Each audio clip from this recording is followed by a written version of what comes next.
The land we occupy today in Kentucky was once territory used by the Cherokee, Shawnee, Chickasaw, Osage, and Yuchi. Indigenous peoples have always had a special relationship with nature that defines their culture, values, and identities. Pre European contact, the native peoples managed this land and showed a deep appreciation for the gifts Mother Earth had to offer and remained open to the lessons she had to teach us. Today, especially in an urbanized setting, it can be easy to forget what those gifts are. My name is Mason Bishop, and I belong to the pueblos of Acoma and Laguna in New Mexico. I now live in an old neighborhood in Lexington, Kentucky called Hamilton Park, and I'm going to show you around our yard. We will talk about just some of the non human relatives we share this land with and the gifts they have to offer us. This is our front yard. When my husband and I bought this house a couple years ago, one of the things we told the realtor was that there had to be trees, and the bigger the better.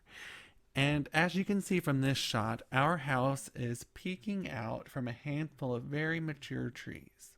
We have a total of 11, 7 of which are mature and the others are considerably younger. The first tree closest to the house and the most vibrant is, I'm afraid, the dreaded Bradford pear.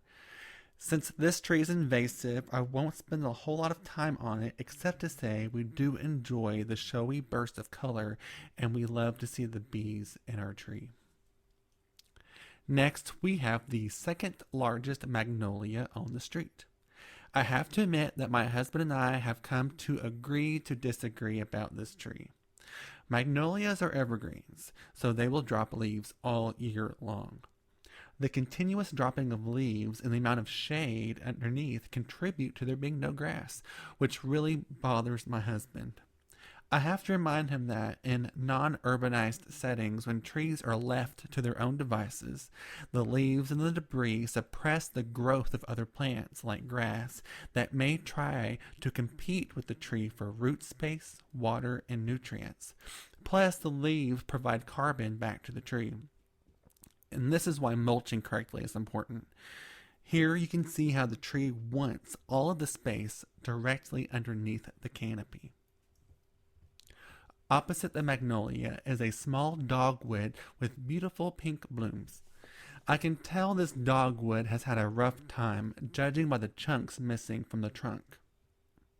I suspect the giant pin oak, which drops heavy limbs during storms and strong winds, probably injured this poor dogwood. But it is resilient and continues to bloom in the springtime.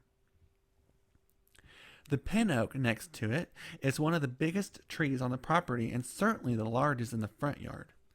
This pin oak saves us about 218 kilowatts of energy. While this tree helps us conserve energy by providing shade, I've also seen plenty of other fauna seek shelter here. Moving along to our backyard, I wanted to spend some time on this beautiful redbud. I love the splash of color it adds to the yard. And my husband says that it makes him feel a little nostalgic, reminding him of his childhood, and he knows that when you see the red bud bloom, that spring is here. Here you can see the truncate or heart-shaped leaves and some dried legume pods along with the pinkish flowers. I thought this photo here was helpful in showing exactly how a tree helps mitigate stormwater by holding water in its leaves and flowers, as well as the bark and roots.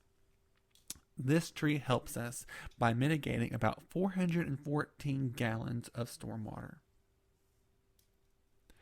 My personal favorite tree in our backyard is this basswood. I had quite the time deciding what this tree is. All of the leaves are too high up for me to get to, but I managed to find this one serrated and oblique leaf, and with the help of Leaf Snap, I was able to determine that this is a basswood. This is the largest tree on the property, coming in at 137 inches in circumference, and it's responsible for about 1,400 pounds of carbon dioxide reduction. In this picture, you can see there's quite a bit going on. When we moved in, there was a lot of winter creeper on the tree, and as you can tell, there's some more now. In this photo, and I'll start from the top, you can see how far up the winter creeper got, as there's some remnants of dead vine that I couldn't reach. And all along the trunk, you can see some lichen. Lichen is highly sensitive to pollutants in the air, so when you have plenty of lichen, then that's an indication of good air quality. And a little bit lower, you can see evidence that this tree, along with the black cherry tree opposite of it, it was probably used for some hammocking, and you can tell that judging by the hook and the chain still dangling from it. And as we all know, humans aren't the only ones benefiting from trees. At the base of the basswood is home to a family of snakes, and we love to see them pop up on warm, sunny days. Whenever we have large fallen limbs or dead trunks, we leave some in spots around the yard because we acknowledge that just because they are no longer necessarily pertinent to us, there are creatures who rely on this debris for homes or food. They are still part of the ecosystem. The trees, the wildlife that uses them, they are our non-human relatives. And don't we take care of our relatives? These trees have so many gifts to share and lessons to teach us. We can reciprocate by giving back.